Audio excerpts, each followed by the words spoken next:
Mais si c'est pas respect la considération, non, c'est pas ça. Et puis, je sais, non, je suis bon, tout ça. Attends, nous, à ça, tout le monde, nous allons jouer ça, allez à moi, Davina, c'est une femme mariée, d'accord, ça. Un homme marié, Gastembo, est-ce qu'il y a Abala divorce. Et il faut savoir même, par respect, par considération, les gars de là. Mais ça devient consenti par moi, moi aussi, pour un bout de semaine, là. Un prétentieux. Donc, il a voulu se battre tout simplement et il mille ici là. Acteur comédien avec qui ici, comme une double signe, non, je pose la question. Double signe, acteur document juridique. Il serait aussi à la base, il y a comme de ça, non, monsieur Lombe, Foster. Au moins, Lombe, Bado, Sumo, n'est-ce pas? Bandalfa, parce qu'on a pas mis à Missika. Après la mort de Tite Resana, comme ils disent, monsieur, comme ils disent, quelle est la pièce, quel est le film et Lombe à ça là? Dans le cas, moi, c'est un bakou, à qui embrassé dans ce moment-là, il y a théâtre. Nous avons à qui embrassé, film à théâtre, parce que tout ça la base, c'est pas mon abisso.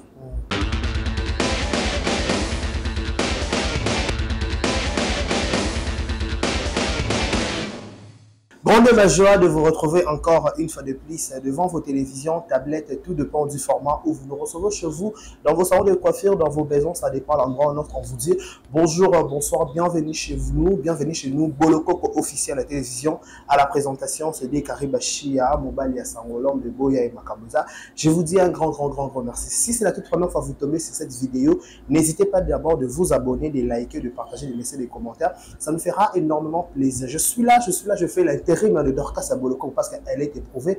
Elle a perdu son père biologique. Donc, au nom de Bolokoko officiel, au nom de toutes ces personnalités et tous les gens qui passent ici, on présente nos sincères condoléances à la grande famille de la famille Bolokoko. Nous sommes de cœur avec vous. Nous allons prendre courant notre dernier hommage. Voilà, mesdames, messieurs, je vous dis un grand merci. Nous sommes au week-end. Déjà, bon week-end chez vous, bon week-end en famille. Joyeux anniversaire à tout le que du bonheur, longévité, prospérité sur votre histoire, que vous prospérez à tous égards de la part de Décaré. Bachia, nos sincères condoléances le plus attristé à toutes les familles qui sont éprouvées. Babou va être cher en Abarou, nous sommes de cœur avec vous. Voilà, mesdames, messieurs, je suis là pour faire des analyses, pour faire des émissions. Aujourd'hui, j'ai le réel plaisir de recevoir pour vous. Je crois qu'il est déjà habitué de cette chaîne, mais pour moi, ce sera la toute première fois de le recevoir dans cette chaîne qui est Bolokoko officiel. Il s'agit de Mbondo de Paris. C'est avec lui, mais aujourd'hui, par rapport aux grandes lignes d'actualité, parce que quand il s'agit de parler à ma comédien, quand il s'agit de parler de tout ce qu'il y a dans les réseaux sociaux, on fait appel à lui, à qui je dis bonjour et bienvenue, Mbondo de Paris. Bonjour monsieur le chroniqueur, merci pour l'invitation, Décaré. Voilà. Tu es beau, hein, tu es gentil, tout ça. Merci beaucoup. Mais on a aligné les Kétiou, tout ça. Tout ça, il faut se battre, tout ça, c'est pas facile. Voilà. Merci, je voulais d'abord présenter mes condoléances les plus attestées. Ok. Donc on a vu ça, donc c'est Bolokoko. Voilà. Vraiment, peut-être, papa, c'est pas facile. Ok. Nous, les autres, Tobung ça va papa, Tobung ça va maman, Tobung ça bana, Bandeko, tout ça, ça fait très mal. Très mal, voilà. Courage, Bolokoko, Mbanga danger. Bolokoko, nous sommes ensemble. Donc, nous allons consoler mon thème, consoler la famille. Je suis là pour nous répondre à ma question. Pose-moi des questions sans tabou, je suis là. Voilà, bonne santé, bonne makambu. Je vais très bien par la grâce du Seigneur. Ma chaîne Mondo Sakola TV va très bien. Ils ont évolué très bien par la grâce du Seigneur. Nous aussi battu Nyonso, Babako Nyonso. Va s'abonner massivement, Babako Nyonso va s'abonner. Mais aussi Abanaya, moi Nangaï, belle vie, famille Bota, va s'abonner pas Mondo Sakola TV.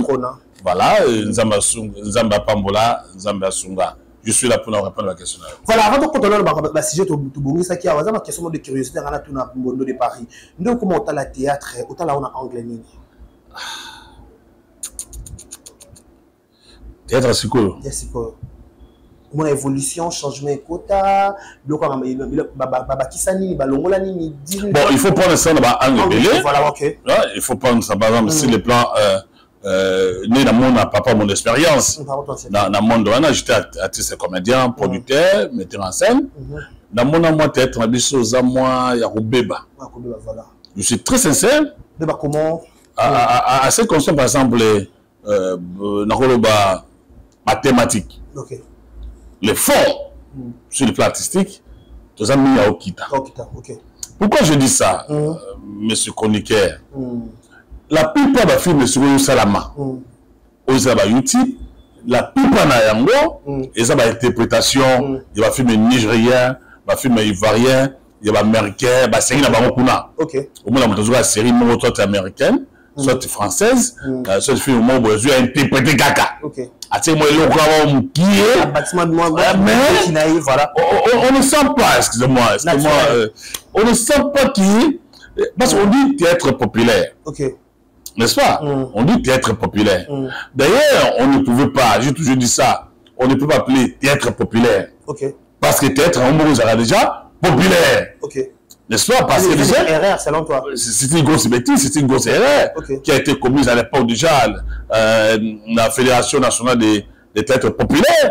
Moi, j'avais suivi un grand débat entre les professeurs, ces professeurs qui géraient Zo, dans Tchakatche Famba. Il avait un débat par rapport à thème populaire.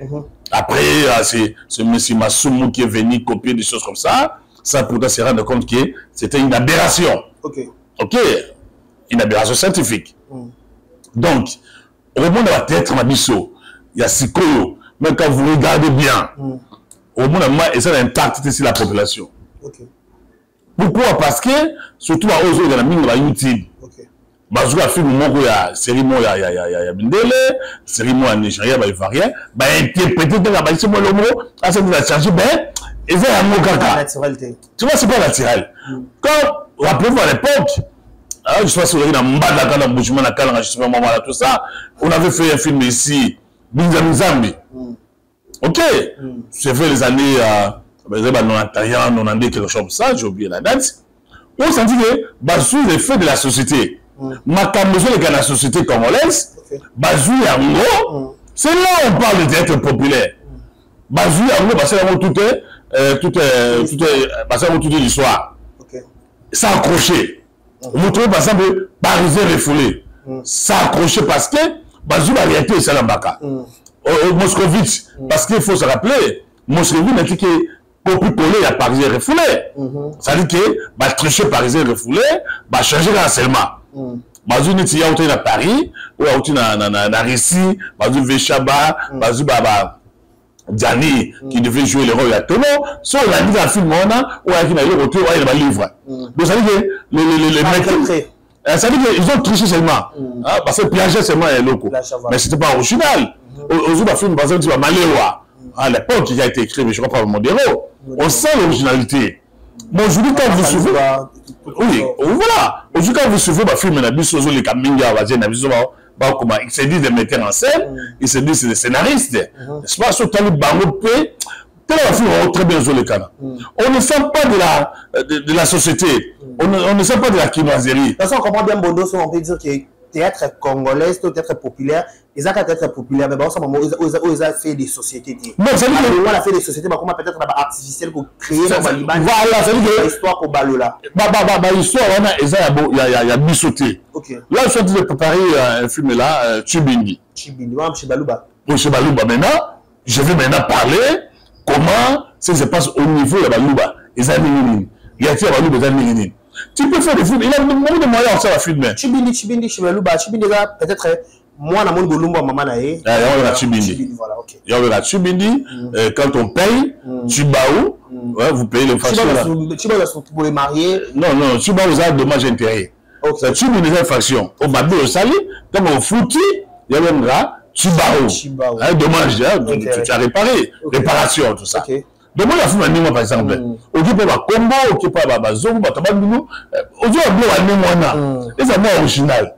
Quand vous suivez à l'époque, quand vous suivez par exemple Mona Soussou, il y a Bissot, on sent ça.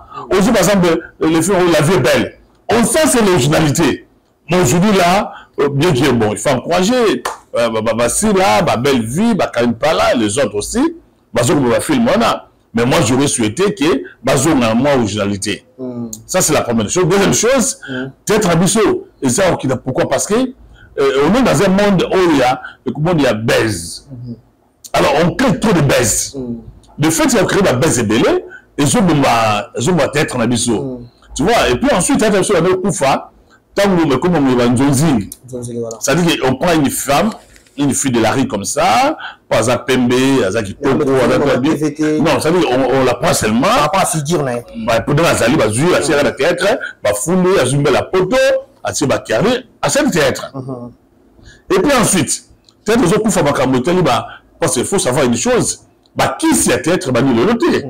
C'est depuis longtemps, dans Minzoto, dans le groupe Nzoï, dans le groupe Salomon, n'est-ce pas?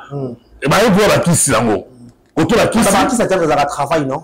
Non, détrompez-vous, détrompez-vous. Pas lesquels qui s'y. Non, je vous parle comme un grand. Tout ça, toi, là, Nabiso. Vous n'allez pas me dire qu'il y a théâtre qui s'y c'est fort, c'est fort. Peut-être qui s'y faut être. Non, je parle de fétiche, monsieur. Je parle de la magie. Dans le but de qui s'y le. Ça veut dire dans le but de qui se donne oh non, surtout de question, non, n'a qui sera par instant manqué. Je parle de la magie, non, qui s'y a qui s'y. Ça veut dire au travailler, au sein du film, travailler au cours de l'esprit. Parce que le monde est déjà par deux forces, force visible et invisible, force négative, force positive. La plupart, par exemple, tout le monde il y a Chichou Loïngi à l'époque déjà, qui serait qui? Naminzoto. Il y avait une ados, il avait des fétiches depuis longtemps. Ils allaient le noter. Non, je ne suis pas là pour citer. Tu ne vois pas ce que je vais dire. Kisi, tu as suivi un jour peut-être un témoignage chez Moulets. Il a témoigné comment nous avons Kisi. Moulets a dit ça. Tout le monde a filmé. On a filmé à la télévision. C'est de la magie. La fétiche. Avec les films de Canada, ils travaillent dans le monde invisible. Moi, j'ai écrit un film et proteste la monde à porte noire. À l'époque, on était avec Papa Océan, avec Watandresse, à partir de petit Bassanko. À jouer un film. Alors, Baba, il y en a qui non, pour filmer et Mata, il faut la cérémonie dans le niveau bas, dans l'océan. On a battu ça dans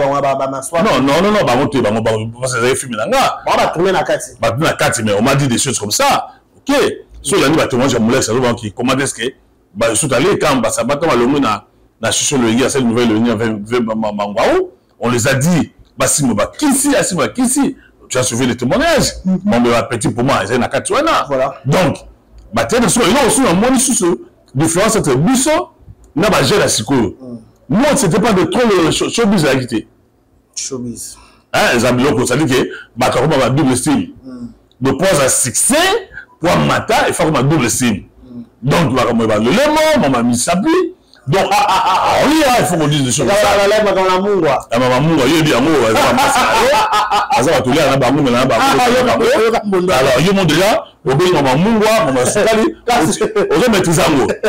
déjà, déjà, au départ, qui est bien, la terre, ça va théâtre.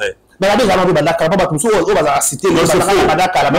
c'est faux. Remarquez, grand, attention, le Koutaki, va vivre à Galfa, discrètement. Non, je suis dans le showbiz à l'époque, même à l'époque aussi. Non, je vous dis, c'est vraiment showbiz à l'époque. Qui c'est qui? Je reconnais qui c'est qui. Showbiz bien existé, mais il a dit. Bon, il y a eu Batouana, ça te conseille.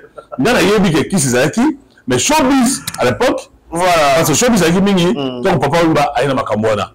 Showbiz, tout ça, showbiz là, mais à l'époque, vraiment, au moins, un garçon moro acteur comédien avec qui si comme double style les arabes battent un monde à théâtre mais qui si ils ont déjà parce qu'à un certain moment il comment qui pour de la monnaie qu'on parle la tête sur parole en gros au que tourner il y a un problème non c'est pas ça parce que oui d'accord parce que dans sur ma question depuis dans ça va succès mais j'avais remarqué une chose, c'est faux, je dis, quand on va payer ça, non, vu dans un pays au colon, on a besoin de n'importe quoi. On a ça, la costume, qui cité, comme ça, c'est à mon honnêteté. Et dans ça, la film, elle a dépassé beaucoup, plus de $2000. Écoute, c'était. Elle a dépassé $2000, s'il te plaît. Il y a un film, en gros, ah, tout tout bas, papa, ça va, ça qui est là, un bon, en gros. Dans ça, le film, le coup là, il y a un film, il y a un poteau. Un poteau, c'est l'amour. Quand il y a un film, et c'est limité. Badou signe awa. Badou non, Bodo de Paris. Non, comment ils vont me belé tout ça parce que comment il faut rappeler que ils ont un secret monsieur professionnel. Et comment il va nous sur ma producteur belé je connais, va le pirater ba monko ba film na bango, ça je peux pas dire ici. Pour des raisons de moralité, il y a un secret professionnel. Na Zalwana on a le film mais à qui a pirater en gros, c'est la comprendre. Tu comprends ce que je veux dire? Je comprends. Voilà. Voilà, merci beaucoup, Modo de Paris. Tous en êtes les cas juste entrés dans notre Talabiso. Si vous tombez sur la toute première fois, c'est Décaré Bachi à la présentation comme intervenant.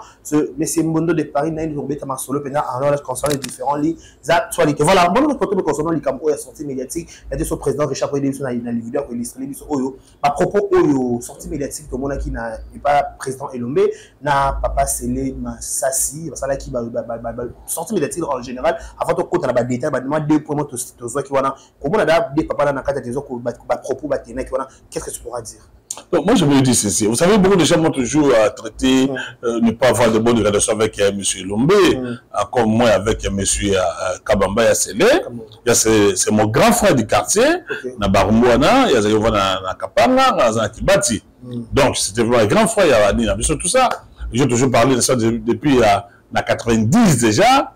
Nous avons Yassele. En juillet, na fumé nanga papa pour la Sainte-Loi.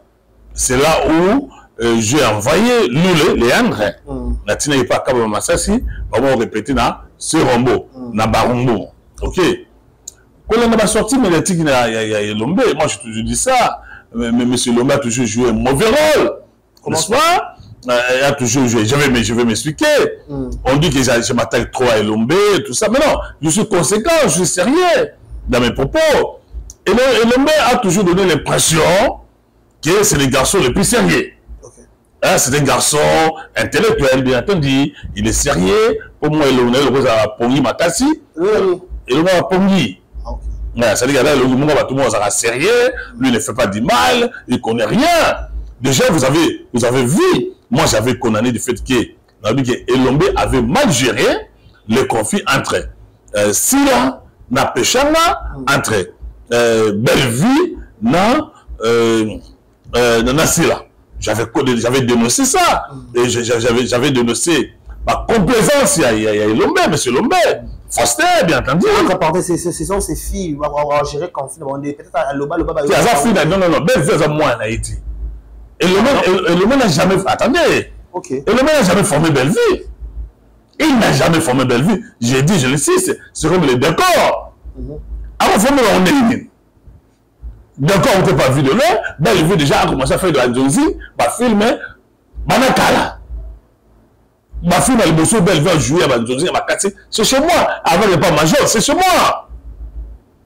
OK. Vu la mélange tout ça. OK. OK. Donc, c'est pour vous dire ça que Elombe n'a jamais été papa. Il y a Bellevue.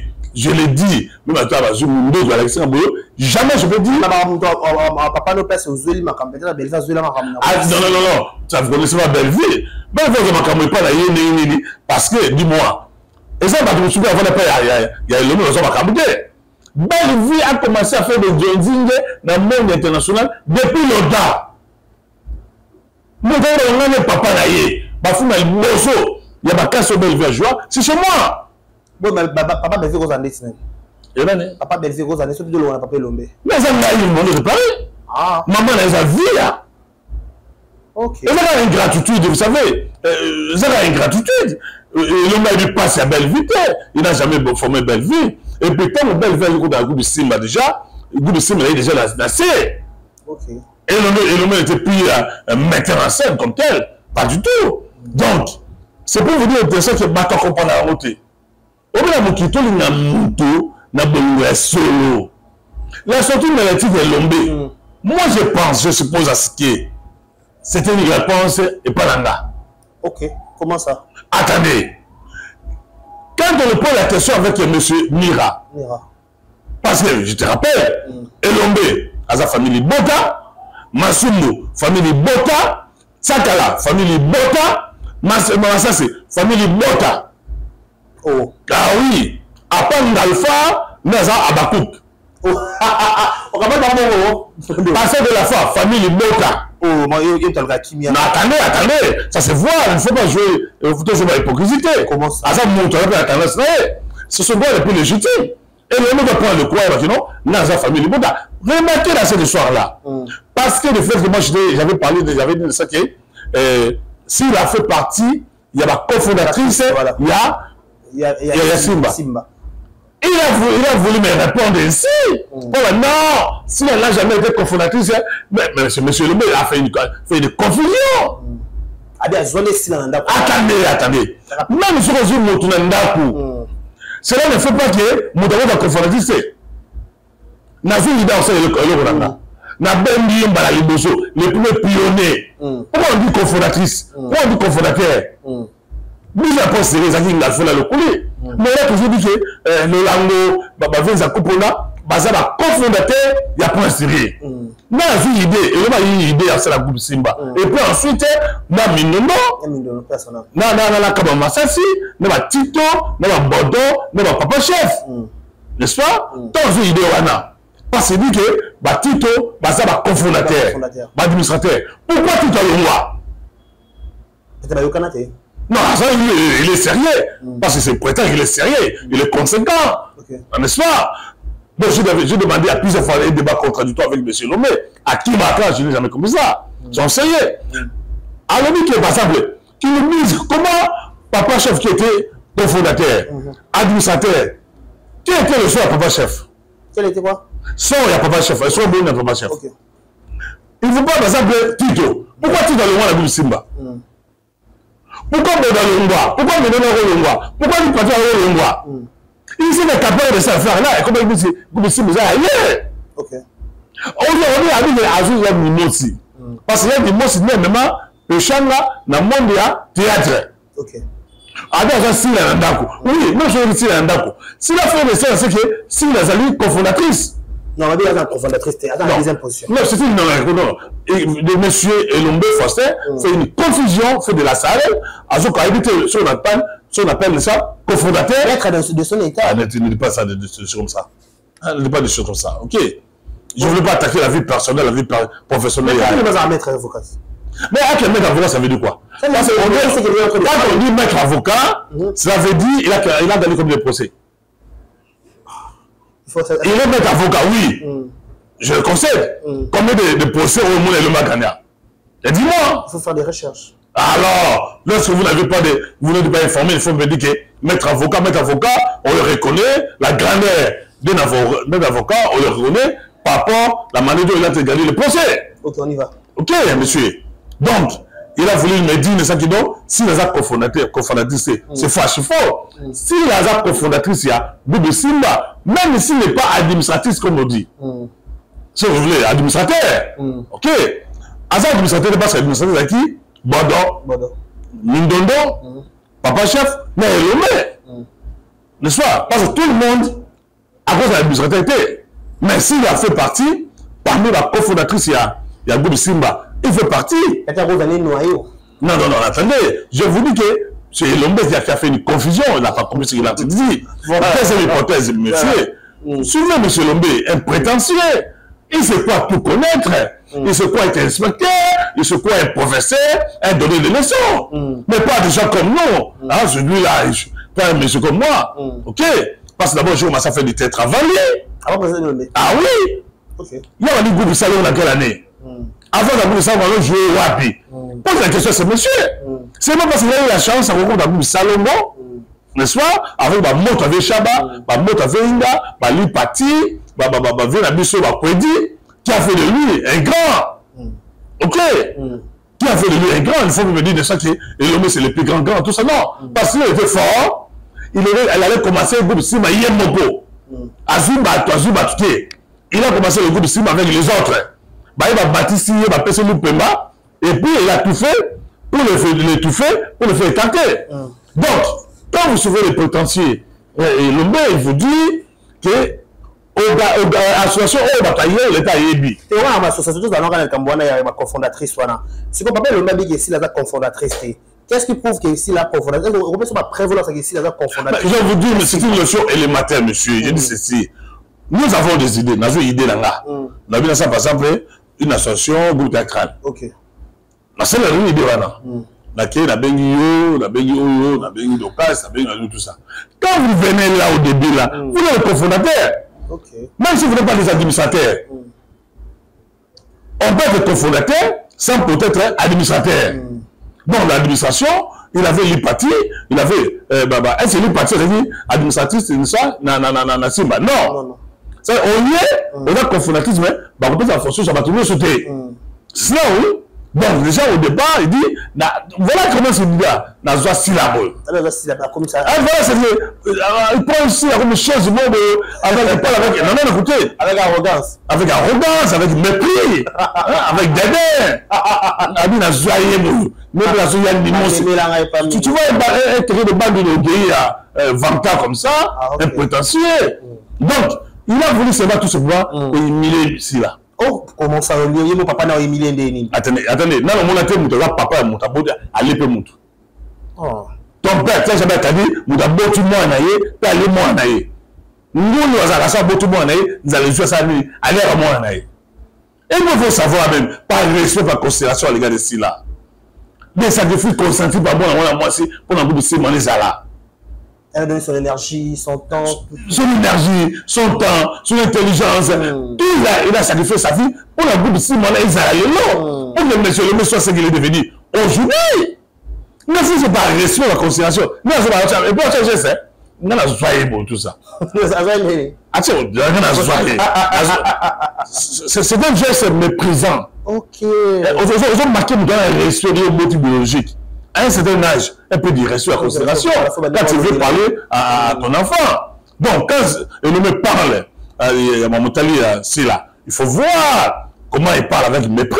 Si on comprend bien, si le papa le massage est bien à joie, si la non, c'est méprisant. Il y a des choses. En matière de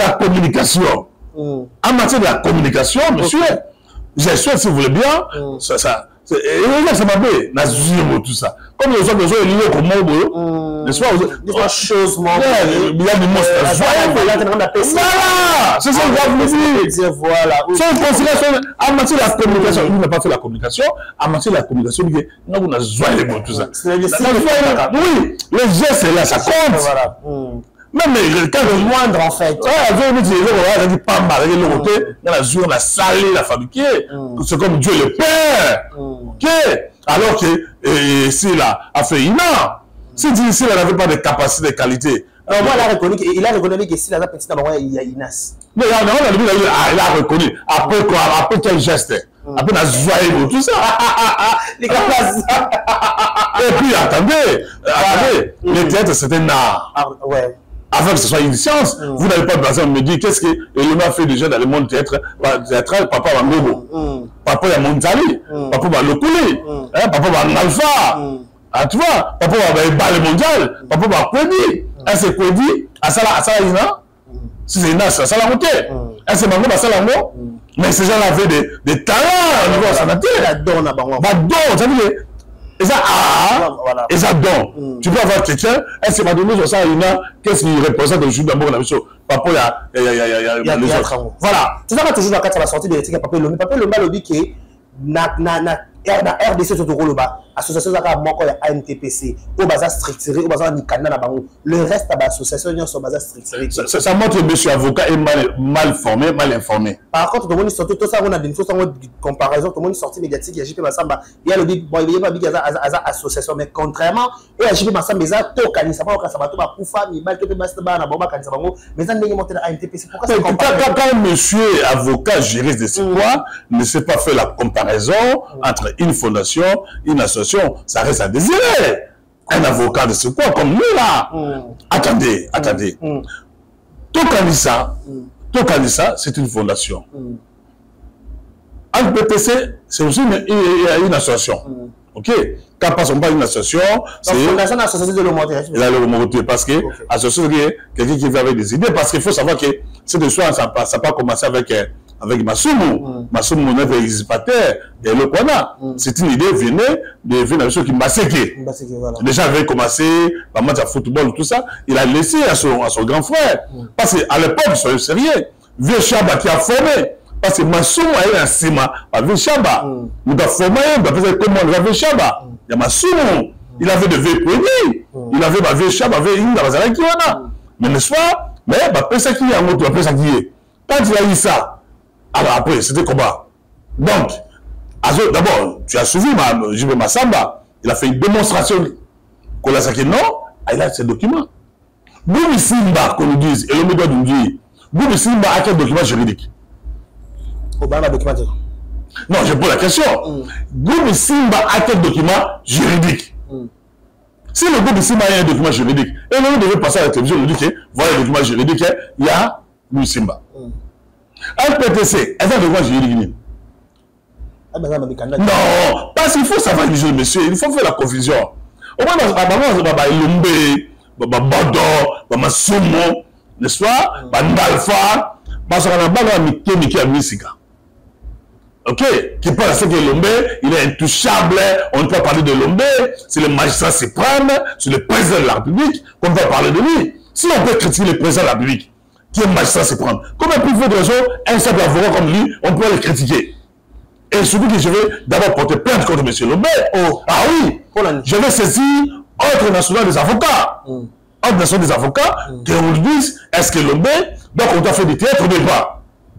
Ah, c'est pas autorisé. Non, je vais poser la question. Ah, ok. Ah, mais c'est quand il dit que mon ami, je vais poser la question, est-ce que Lombe devait continuer à faire ce qu'il est en train de faire là?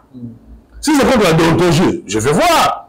Tu as suivi les menaces d'un avocat qui dit, monsieur, que, ouais, on s'en abat dans la toge, comme si lui c'était magistrat suprême, c'est l'avocat général de la République.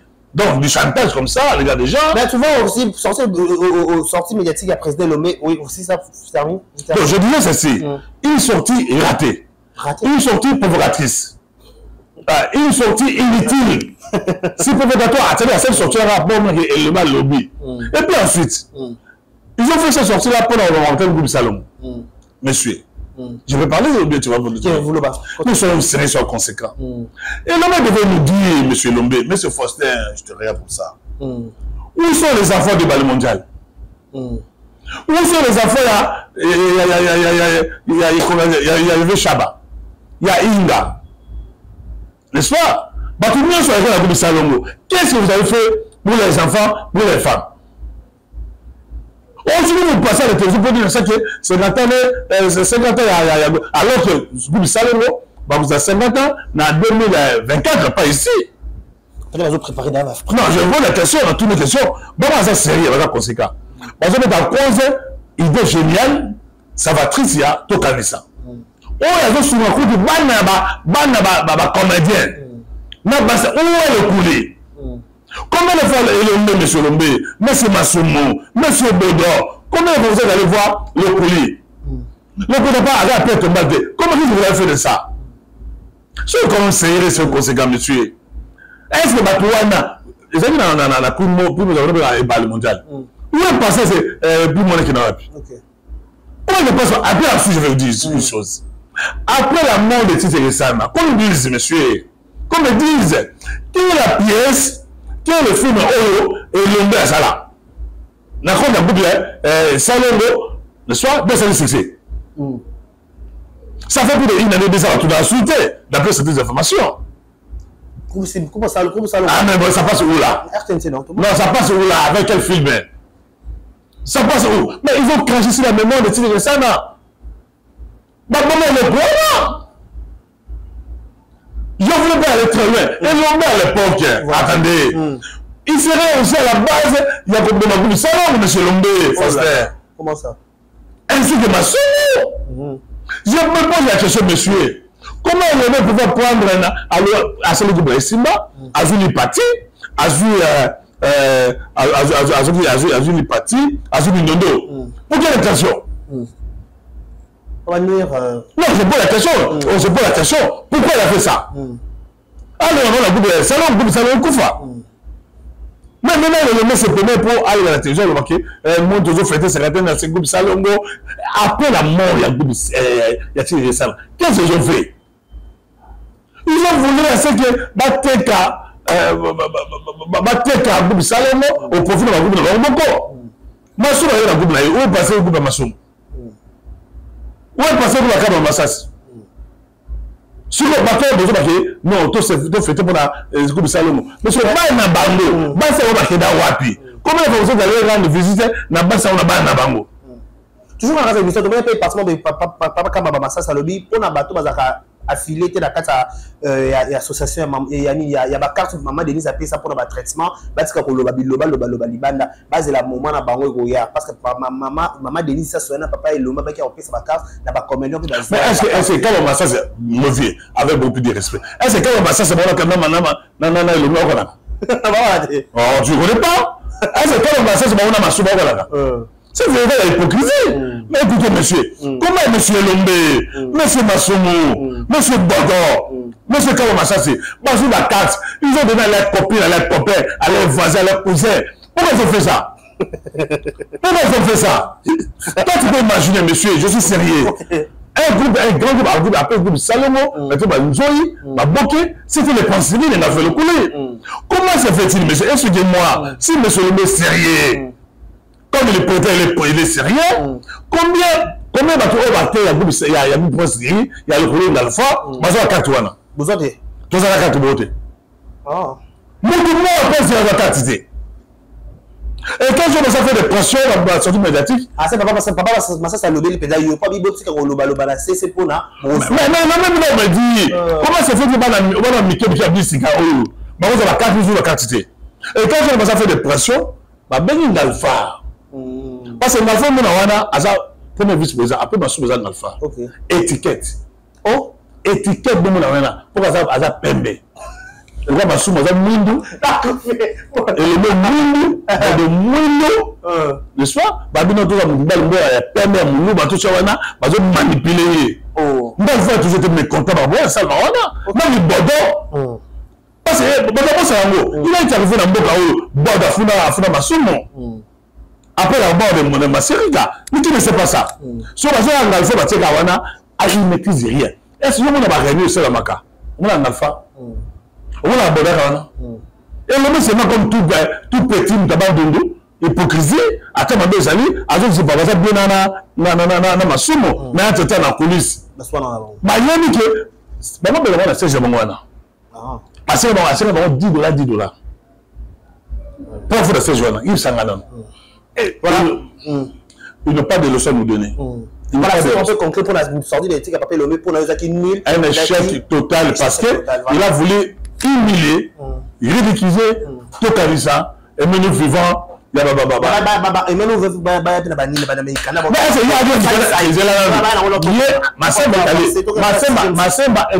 est allé vérifier. La secrétaire générale, il y a un ministère qui était enregistré. D'ailleurs, il y a une association. Il y a un lobby là.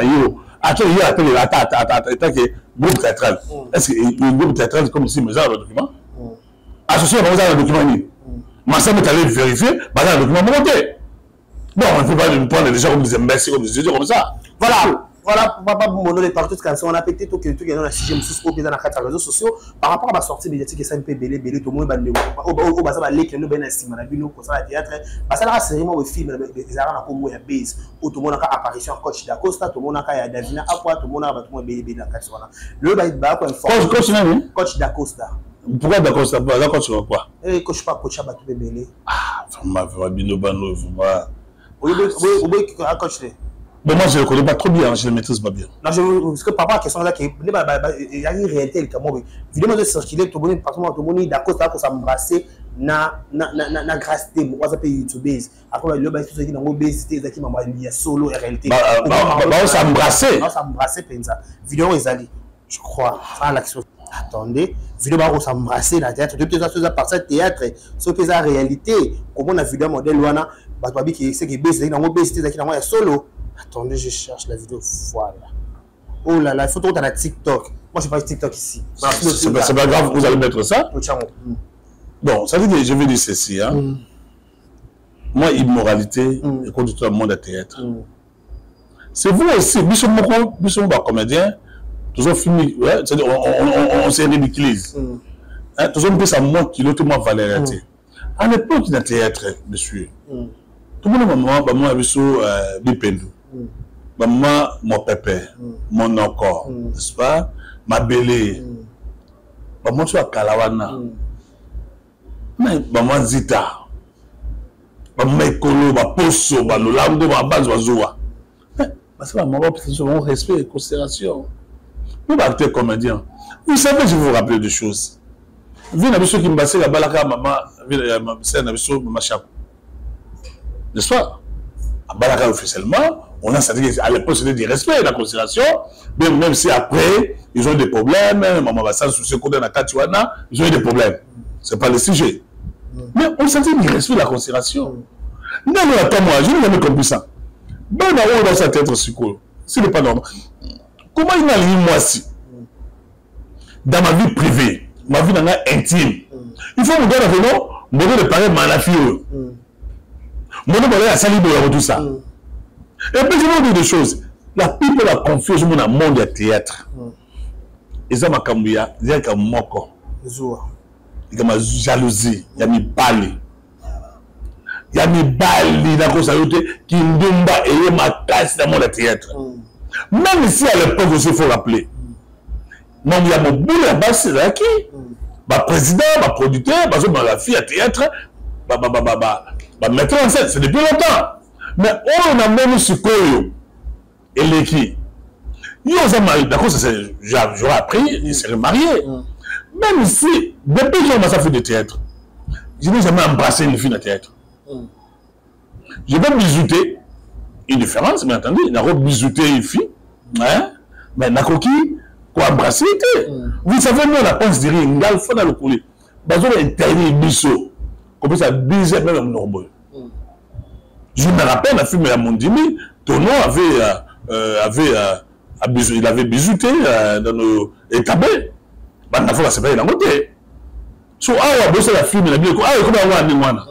Vous en profitez. Vous rappelez-vous à l'époque, moi aussi j'avais un groupe théâtral, les âges d'Iri, on appelait ça la fille à rôle, moi sans balle. Ça brassait dans la répétition. Comment ils ont marié? Toi, tu es marié. Parce que je suis une fille. Est-ce que monsieur il faut embrasser Fiona à la mort? Est-ce que tu es marié? Ou embrasser, vous faites le titre de langue, disons. Bon, on va faire une ils ont des garanties. Parce que l'assurance, ils ont des soins médicaux. Ils ont embrasser n'importe qui. Pas du tout. Et puis, ils ont balayé. On a un conflit, d'accord, ça va, Davina. Moi, je n'ai pas trop entendu de ces yeux-là. Parce que c'est la vie, ça touche la vie privée, la vie intime et abattue. Davina, c'était une femme mariée. D'accord, ça. Un homme marié. Gastembo, est-ce qu'Abala divorcé. Abala divorcé, mais à l'époque, même quand il était marié là, j'avais encouragé.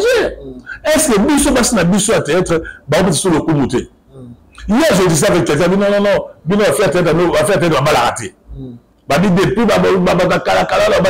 moi, je me rappelle, à l'époque, il y avait une grande scène, il m'a pembélé. À Balagana, on a vu la Bissou, France Atombissa, qui était journaliste.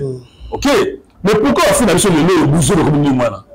Davina a dit que même les filles pour l'agression à Mbanaï, pour la considération de Mbanaï, est-ce qu'il peut faire des sorties médiatiques? Est-ce qu'il peut se comporter de la manière? Même si cela était baise.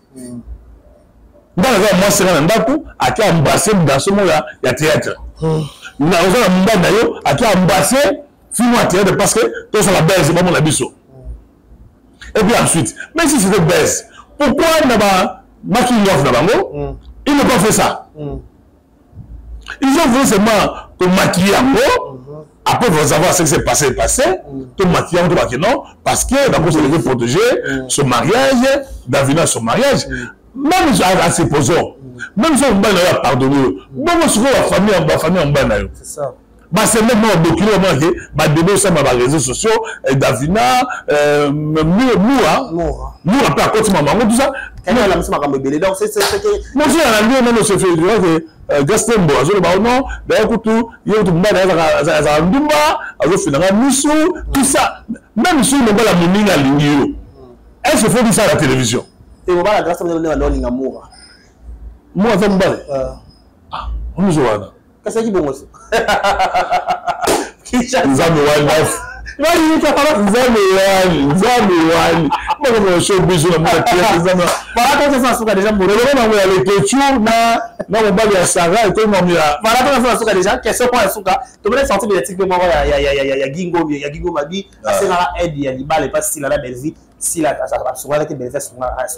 en quelques lignes, est-ce que non, vous avez. Moi,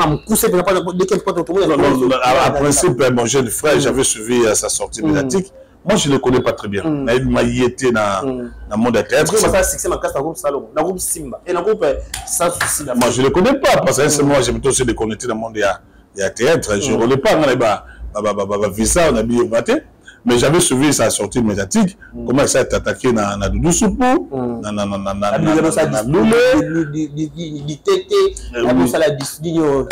dissertation. Non, j'ai personnel. Vous entrez dans la vie privée des gens, la vie intime à bateau, ils ont quitté au moi, je n'aime pas trop attaquer les gens. Ces garçons-là, je l'ai vu. Dans mon cas, surtout médiatique, mais je ne le maîtrise pas. Je suis sérieux. Il n'est pas de ma génération. Ok? Si tu n'aimes pas, par exemple, ma Pierrot, ma Serge, ma chaîne, ma Flore, ma Douloussou, ma chaîne, je connais. Mais lui, je ne le maîtrise pas très bien. Voilà, merci beaucoup. C'est pour vous dire autant de ça que, si par exemple, au sein par exemple, aide, faire part. Est-ce que pas bas là, il faut qu'on se faire part à mon pas sous naïo. Si par exemple, belle vie à sous qui est. Ça va, les amis aux en cachette.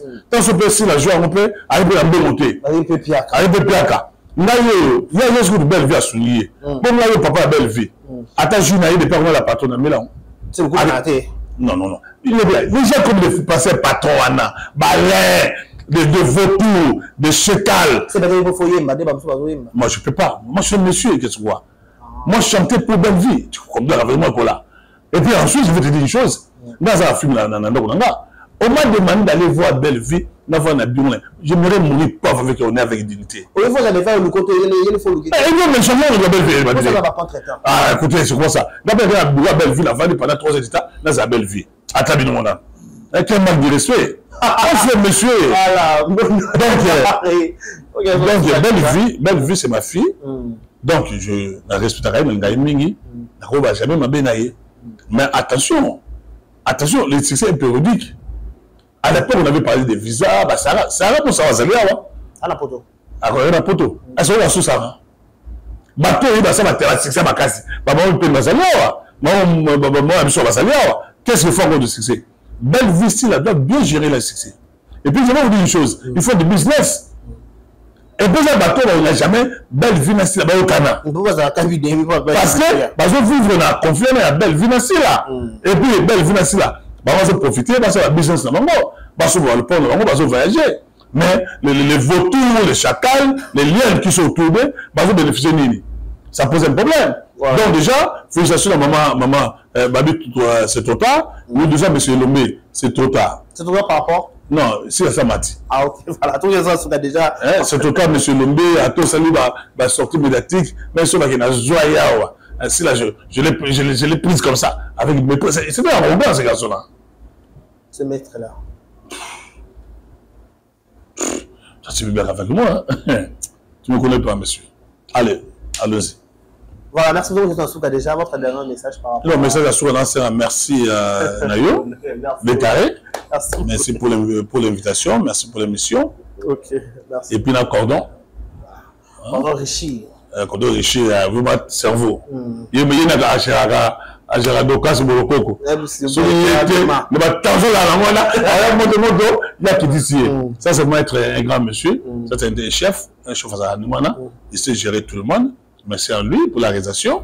Et bah, il m'a dit que merci beaucoup. Zama Kosole, Motema Yando, Naviso, Dokas Molokoko, Mbotebe Wawelina Modèle de Paris. Non, c'est un grand bateau. Bah, s'abonner massivement dans Mondo Sakola TV. Mondo Sakola TV, vous s'abonner. Bah, comme nous sommes au quota. Vous pouvez que vous avez un bateau solo. Zama Pambola, Zama Songa. Numéro de téléphone, Zali 043 9 94 77 65 75. 043 9 94 77 65 75. Que Dieu vous bénisse. Voilà, que Dieu vous bénisse. Malobasou Mondo de Paris, vous avez compris. On était là avec Mondo de Paris sur ce plateau. Il a parlé de tout sauf de rien. Au peu de ce qu'on sola a pété pour Bandelon, parce qu'il y a la télévision à Rangonga, pour une prochaine émission. On va vous développer en un à l'arche. Je dis un grand merci à Dorcas Moloko pour la confiance. Un grand merci aussi à Président Richie pour aussi d'avoir résisté cette émission. Moi, je vous dis un grand merci. Bon week-end chez vous. C'était l'un des carrés. Mais il faut rappeler que le président Richie, la Kibisano Junior, hein? Bakabwana. Bakabwana. Junior, il y a place, il y a ça. À Tumba, il m'avait pas la je ne sais pas voilà. Comment merci beaucoup à tout le monde vous a suivi. Merci, laissez-la, portez-vous bien. Poste de programme sous antenne de Boloko officiel. Au revoir.